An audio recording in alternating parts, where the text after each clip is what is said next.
नमस्कार साथियों, आप सभी का फिर से स्वागत है सरकारी जॉब हेल्प अतुल में। मैं अतुल त्रिपाठी आप सभी को बताना चाहूँगा कि एफआईआर क्या होता है, इसका महत्व क्या होता है, कैसे दर्ज करवाया जाता है, इसकी प्रोसेस वगैरह इत्यादि अनेक चीज़ों पे हम यहाँ पे डिस्कस करने वाले हैं आप सभी के साथ।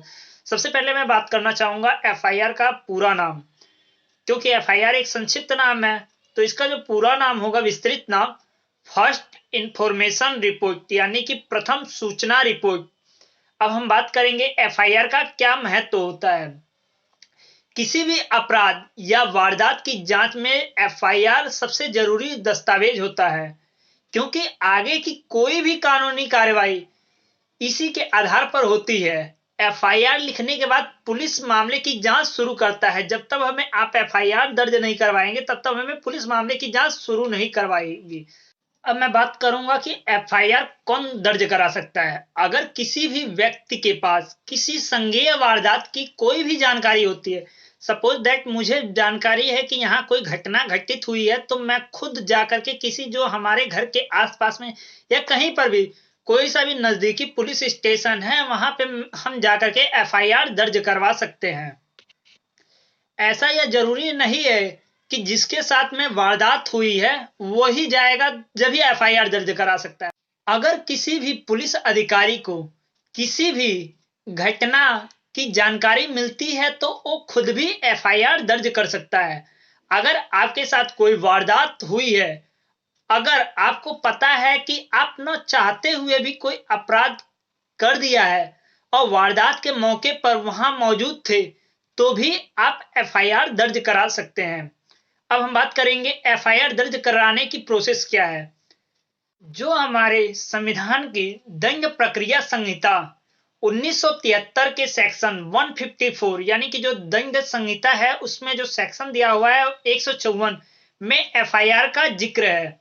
जब कोई व्यक्ति किसी वारदात, घटना, अपराध की जानकारी मौखिक रूप से देता है तो पुलिस उसे लिखती है और शिकायतकर्ता या जानकारी देने वाले नागरिक के तौर पर यह आपका हक बनता है कि आपने जो मौखिक जानकारी दी हुई है, पुलिस उसे लिखने के बाद आपको पढ़कर सुनाए कि हम आपने बोला क्या है और हमने लिखा क्या है।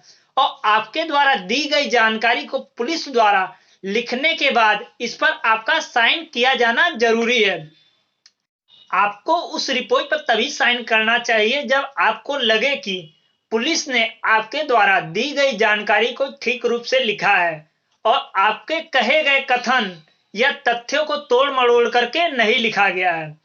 जो लोग पढ़ लिख नहीं सकते हैं वे इस रिपोर्ट पर अंगूठे का निशान लगा सकते हैं।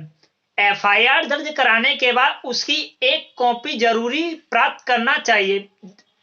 हमारे पास जब एफआईआर दर्ज कराते हैं तो एक हमें रिसीविंग के तौर पे हमें हमारे पास भी होना चाहिए कि हाँ, हमने ये एफआईआर दर्ज कराया है, इसलिए दर्ज कराया है और इस डेट को दर्ज कराया है।